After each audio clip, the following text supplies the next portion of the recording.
नमस्कार, AB star news देख रहे हैं आप और मैं हूं आपके साथ सोहन सिंह। यूपी की खबरों में सबसे पहले बात करेंगे प्रयागराज की, जहां एक व्यक्ति ने आरोप लगाया है कि भूमाफिया उसकी जमीन पर जबरन कब्जा करने की कोशिश कर रहे हैं। ममरेज निवासी अनिल कुमार वर्मा का आरोप है कि भूमाफिया मोहम्मद हाजी उन्हें बार बार धमका रहा है और खुद को अतीक का करीबी बताते हुए धमकी दे रहा है, जिससे पीड़ित परिवार में दहशत देखने को मिल रही है। पीड़ित परिवार ने स्थानीय प्रशासन पर भी गंभीर आरोप लगाए हैं। आरोप है कि प्रशासन की मिलीभगत से पुश्तैनी जमीन पर कब्जा करने की कोशिश की जा रही है। पीड़ित का क्या कुछ कहना है वो आपको सुना देते हैं। सर है कि उन लोग भू माफिया है, हम लोग को हटाना चाहते हैं यहाँ से। कौन भूमाफिया है? रतन मौर्य और करम राहुल हाजी। अच्छा, तो क्या दिक्कत है आपको? दिक्कत ये सर, हम लोग को हटाना चाहते हैं यहाँ से। क्यों हटाना चाहते हैं? सर वो कह रहे हैं कि हमारी जमीन है। तो ये जमीन किसकी है? ये जमीन हम लोग की आजा बाबा की है। अच्छा, आजा बाबा की जमीन है। हाँ। तो आप ने इसकी शिकायत कहीं पर की है? सर शिकायत किया है यहाँ थाने में और कचहरी में और इलाहाबाद में। हाँ। और इन लोग की पैसा दम पे पुलिस से मिलकर हटाना चाहते हैं। हम लोग योगी के पास जाने सोच रहे हैं। तो अगर आप सरकार से कैसी मदद चाहते हैं? सरकार से मिल जाता है, हम लोग यहाँ पे रखे सरकार, और नहीं हम लोग योगी के पास जाएंगे। अच्छा, अगर आपको यहाँ से हटाया जाएगा? हम लोग योगी के पास जाएंगे। खबर पर ज्यादा जानकारी के लिए प्रयागराज से सहयोगी कमलेश हमारे साथ में जुड़ गए हैं। कमलेश, लगातार जो भूमाफिया हैं उनके खिलाफ यूपी सरकार शिकंजा कसती हुई नजर आ रही है, लेकिन उसके बावजूद इस तरह के मामले सामने आना वाकई में हैरान करने वाला है। जी बिल्कुल सोहन, मैं आपको बता दूं कि प्रयागराज जनपद के सराय ममरेज थाना क्षेत्र के सराय ममरेज गांव का ही मामला है, जहां पे पीड़ित ने आरोप, दलित परिवार के पीड़ित ने आरोप लगाया है कि भूमाफिया अपने आप को अतीक अहमद का करीबी बताकर उनके जमीन पर जबरन कब्जा करना चाहता है।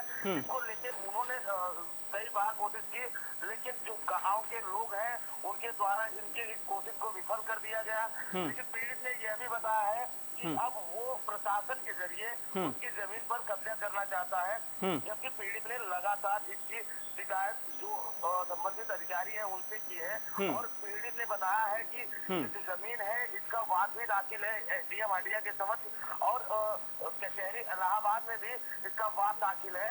इसके बाद भी यहाँ पे जो भूमाफिया है वो लगातार उनको धमकियां दे रहा है और अपने आप को अतीक अहमद का करीबी बता रहा है। जबकि देखा जाए तो अतीक अहमद के सारे करीबियों पे प्रयागराज प्रशासन इस तरीके से टूट पड़ी है। उनके जो भी करीबी है, उन भूमाफिया है, उनके जमीनों को जो सरकार है वो जब्त कर रही है लगातार और उनके खिलाफ कार्रवाई कर रही है। बावजूद उसके ये जो भूमाफिया है मोहम्मद हाजी और इसके जो साथी है वो लोग लगातार पीड़ित दलित परिवार के ऊपर दबाव बना रहे हैं, जबकि पीड़ित दलित परिवार पिछले कई वर्षों से, कई पुश्तों से वहां पे रह रहा है। कमलेश, सवाल मेरा यहाँ पर यह है कि अतीक अहमद, सबको पता है अतीक अहमद के साथ में क्या कुछ हुआ था, किस तरह से उसकी हत्या कर दी गई थी, वो अब इस दुनिया में नहीं है, लेकिन उसके नाम से जिस तरह का डर बनाने की कोशिश अब भी की जा रही है, तो वो कहीं ना कहीं वाकई में सवाल खड़े करने वाला है।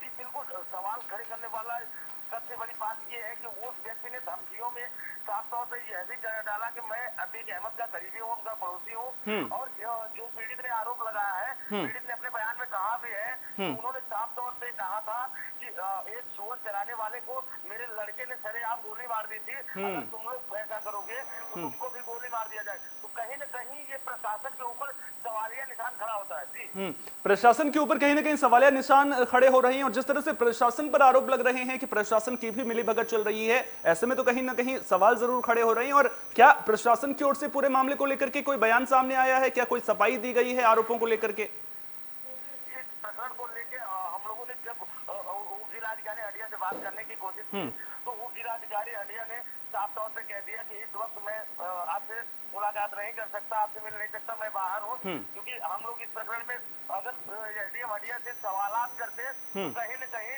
मामला बिगड़ता नजर आता। इसी को लेकर अधिकारी जो है वो साफ तौर पे यहाँ बाहर निकल रहे हैं।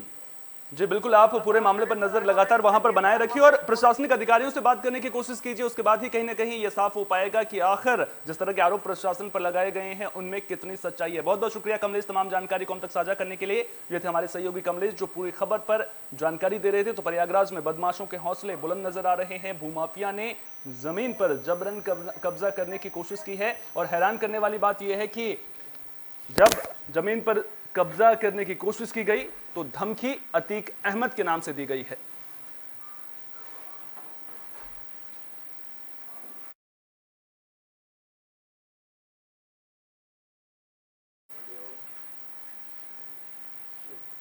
बुलेटिन में बात ग्रेटर नोएडा की, जहां दबंगों के हौसले बुलंद नजर आ रहे हैं। दरअसल दबंगों ने एक युवक के साथ मारपीट की है।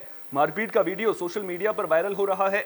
मामला दनखोर कोतवाली इलाके के मोहम्मदपुर गुर्जर गांव का है। जानकारी के मुताबिक पुरानी रंजिश के चलते दबंगों ने ड्यूटी से घर लौट रहे एक युवक को देर रात को पकड़ लिया था, जिसके बाद उसकी जमकर लाठी डंडों से पिटाई कर दी गई। मौके पर मौजूद लोगों ने पुलिस को मामले की जानकारी दी, जिसके बाद मौके पर पहुंचकर पुलिस ने युवक को छुड़ाया और नजदीकी अस्पताल में भर्ती कराया, जहां से उसे जिला अस्पताल रेफर कर दिया गया है। पीड़ित की शिकायत पर पुलिस ने 5 लोगों के खिलाफ मुकदमा दर्ज कर जांच शुरू कर दी है।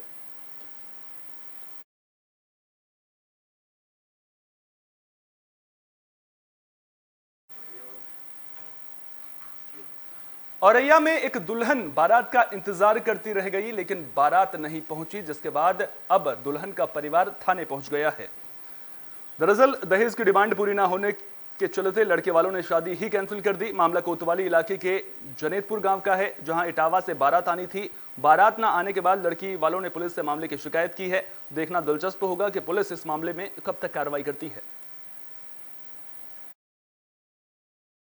21 तारीख को हमारी बारात आने वाली थी, बारात लेके नहीं आए वो लोग। क्यों? वो कह रहे हैं कि मुझे उसके लड़के का कोई? वो 21 तारीख को बारात नहीं लेके आए हमारे यहाँ पे। हाँ। तो बोलने लगे, उनके पापा का फोन आया कि मेरा लड़का बारात लेके नहीं आएगा। मैंने कहा क्या हुआ, बात के वो तो वो ये कह रहे हैं कि मुझे वो बुलेट गाड़ी चाहिए और क्या नाम लड़ चैन गोटी चाहिए, फुल दहेज चाहिए, वरना बारात लेके नहीं आएंगे, अगर इतना नहीं दोगे आप लोग। ये लोग लड़के ने मना कर दिया। पर तुम्हें जानकारी कैसे हुई? मेरे पास फोन आया था मेरे ससुर का, उन्होंने बताया मुझे, राम नरेश नाम है उनका। तो कल ही आया हूँ, शाम को मुझे पता लगा कि बारात आएगी। हाँ। मैं नेपाल से आया हूँ। हाँ। और मुझे बताया गया कि बारात आएगी, तो हम यहाँ आए हैं और बारात नहीं आई। बोले कोई दहेज वहेज की बात है या हिंदी है, तो मुझे बताया गया। और वो उधर फोन कर रहे थे, वो फोन नहीं उठा रहे थे। तो कितने बजे तक बारात का इंतजार हुआ? 12 बजे तक इंतजार हुआ, उसके बाद 2 बजे तक हुआ। फिर क्या किया आपने? फिर क्या किया, प्रशासन को बुलाया, प्रशासन को बुला के कार्रवाई की। बोले आप चिंता मत करो, सब होगा। क्या नाम है तुम्हारा? थाना कोतवाली और ये के ग्राम जनेतपुर में एक बारात जो इटावा से आनी थी नहीं आई, जिसमें लड़के पक्ष द्वारा बाद में बताया गया कि बारात नहीं आ सकती है जो है, जिसमें लड़की पक्ष द्वारा जो है थाने पे तहरीर दी गई है। तहरीर के आधार पर मुकदमा पंजीकृत कर लिया गया है और जो लड़के का पिता है उसको थाने पे पूछताछ के लिए लाया गया है। अग्रिम विधिक कार्रवाई की जा रही है। बुलेटिन में बात झांसी की, जहां कोतवाली इलाके में बदमाश सर्राफा कारोबारी का लाखों रुपए से भरा बैग छीनकर फरार हो गए। घटना खंडेराव के गेट के पास की है। मामले की जानकारी मिलने पर पहुंची पुलिस जांच में जुट गई है।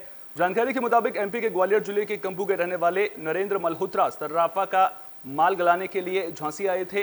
वे काम पूरा होने के बाद करीब 1,25,000 रुपए लेकर खंडेराव गेट पर उतरे और पचकुइया मंदिर में दर्शन करने के लिए जा रहे थे। तभी रास्ते में एक अज्ञात व्यक्ति ने उनके हाथ से रुपयों से भरा बैग छीना और कुछ दूरी पर खड़े बाइक सवार की बाइक पर बैठकर फरार हो गया। मामले की जानकारी मिलने पर पहुंची पुलिस ने जांच शुरू कर दी है। सब बैग छीन के भाग गया लड़का। ये क्या था बैग में? सोने का चांदी का सामान था उसमें मेरा। अच्छा, कितने तक का कीमत था? 1.5 लाख के। क्या क्या सामान था उसमें? उसमें टॉप से दस्तावेज था, उसमें सोने का एक टुकड़ा था 15 ग्राम का और 20 सिक्के थे और कुछ चांदी के पायल वगैरह। आप कहाँ से आ रहे थे, कहाँ जा रहे थे? मैं अभी करेर से आया था बस। कहाँ जा रहे थे आप? सराफे पे जा रहा था मैं। वो कैसे दिखते थे? अब ये पतला सा लड़का था जिससे मुझे देखा, वो बैग छीन के भगाया वो। अच्छा, घटना है मंदिर के पास से थे वो लोग? ये एक ज्वेलर जो जिनका नाम है नरेंद्र कुमार मल्होत्रा, ये ग्वालियर के रहने वाले हैं। ये अपने टूटी फूटी ज्वेलरी को ले आते हैं, यहाँ चेंज कराते हैं।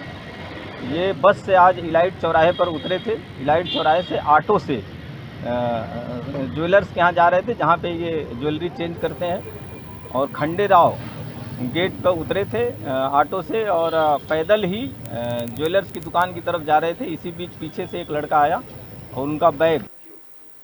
खबर पर ज्यादा जानकारी के लिए सहयोगी अनिल शर्मा झांसी से हमारे साथ जुड़ गए हैं। अनिल, झांसी में ये हो क्या रहा है? चोरी की लगातार घटनाएं सामने आ रही हैं और अब सर्राफा कारोबारी का बैग छीनकर बदमाश फरार हो जाते हैं। जिला झांसी की बात की जाए तो इस समय चोरों के हौसले बुलंद हैं। लगातार डकैती, छनैती, चोरी की वारदातें आए दिन सुनने को मिल रही हैं। इसी प्रकार की घटना कल एक झांसी में हुई है, जो कोतवाली से वहां चंद कदम की दूरी पर है। जो झांसी में कोतवाली बनी हुई है वहाँ से मुश्किल से 200 मीटर की दूरी रही होगी। खंडेराव गेट के पास एक सराफा व्यापारी व्यापार के उद्देश्य से आया हुआ था, जिसके बैग में कुछ जेवरात और नकदी थी। 2 लोग वहाँ से आए, एक पैदल था एक बाइक पर था। पैदल व्यक्ति ने उसका बैग छीना, दौड़कर भागा, दूसरी बाइक में जो बैठा बदमाश था उसके साथ बैठकर और भाग गया। दिन दहाड़े इस तरह घटना होने से लोगों में रोष व्याप्त है और कहीं न कहीं भय भी व्याप्त है व्यापारियों में। खंडेराव गेट पर ये घटना बताई जा रही है कि ये पूरी घटना हुई है। पंचकुइया मंदिर वहां से पास में है, वहां पर सीसीटीवी कैमरे जरूर रहे होंगे, तो क्या किसी तरह का सीसीटीवी फुटेज सामने आया है इस घटना के बाद? फिलहाल पुलिस जांच में जुटी हुई है और खंगाल रही है। जहां जहां सीसीटीवी फुटेज लगे हुए हैं उनको देखा जा रहा है और प्रयास किया जा रहा है कि कहां से चोर आए हैं और किस तरफ गए हैं और इसके बाद आगे क्या प्रक्रिया होती है, फिलहाल अभी तक कोई खुलासा नहीं हो पाया है। जिस तरह से बताया जा रहा है कि जो कारोबारी है वो एमपी के ग्वालियर का रहने वाला है, तो ऐसे में तो कहीं ना कहीं दूसरे राज्यों में यूपी की छवि को जो बदमाश हैं वो धूमिल करते हुए नजर आ रहे हैं, जबकि योगी सरकार लगातार अपराध मुक्त यूपी की बात कर रही है। जी, जैसे कि बता दें, सबसे बड़ी बात तो ये है कि वहाँ पर सराफा बाजार है और पास में ही कोतवाली है और कोतवाली के आसपास जब इतनी बड़ी घटना हो जाए, तो छनैती की घटना हुई है, लूट की घटना हुई है, दिन दहाड़े हुई है, तो आगे सराफा बाजार में लोग अब व्यापारी किस तरीके से अपने आप को सुरक्षित महसूस करेंगे, कैसे मतलब अपने आप को कहीं ना कहीं भय मुक्त वातावरण नहीं महसूस कर पा रहे हैं। तो क्या व्यापारी समाज की ओर से कोई बयान सामने आया है, कोई डेडलाइन पुलिस को दी गई है कि अगर इस डेडलाइन तक जो है इसका खुलासा नहीं किया तो विरोध प्रदर्शन किया जाएगा?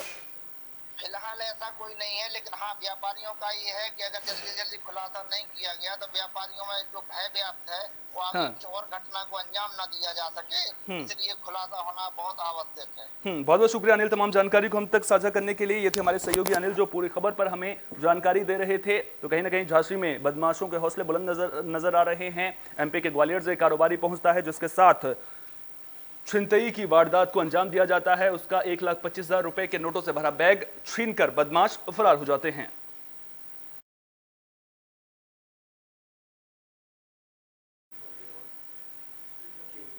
रामपुर के सैफनी इलाके से एक अजीबोगरीब खबर सामने आ रही है। दरअसल पहले एक व्यक्ति थाने में पहुंचता है, चोरी की एफआईआर दर्ज करवाता है, फिर बाद में वही शख्स दोबारा थाने पहुंचता है और चोरी के साथ साथ पत्नी और बेटी के साथ बलात्कार की भी शिकायत पुलिस से करता है, जिसके बाद पुलिस ने मौके पर पहुंचकर जांच शुरू कर दी है।